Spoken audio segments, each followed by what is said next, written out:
It's so interesting, but now there's one more question I know everybody wants to know. You are a small town girl in Comanche, Texas, population 4,000. How did you find this particular job and how did you get it? Well, that's a very good question because I do get that a lot. I was very blessed, I guess you could say. There was an individual here that I had done business with, and they asked me to come in and answer some phones one day. And I said that I would, and he was going to be having a meeting with Colorado. So we went in, and I met Colorado, and I was just working up a storm. They needed me to do some things on the computer for them.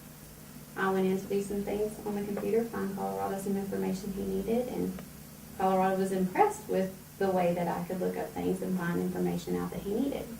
Well, at that time, the individual I was working for said, well, she likes to hunt. And so Colorado said, well, you do. And so it kind of took off from there. He gave me his business card, and he said, well, if you're ever interested in going on a hunt, just give me a call. And so I did. I called him and asked him what the price of a hunt would be. I'd never gone on a guided hunt, right. So it was a new experience for me. And then it just took off from there. I started hunting, and then I started working, and just grew to this. One of those absolute in the right place, at the right time kind of deals. Well, I saved the best for last because I do know you like to hunt, and I'm so excited to have you on this hunting segment because most of the time we get big old hairy men that are these big hunters, not little cute girls. So you just did something pretty cool, and I want you to tell our audience about it because, and especially what a short time it took you to be able to accomplish this. Well, what I did was, a lot of times I get paid for the hunts that I go on, and Colorado will offer me a hunt in return for payment for some of the brokerage things that I had done for him. So he called me up and he asked me if I would like to go on a hunt, and of course I was elated and said yes. And but I was scared because I knew that he had other hunters that would come in because my first love is a rifle. And so I knew that my competition would be the big burly hunters that you just described.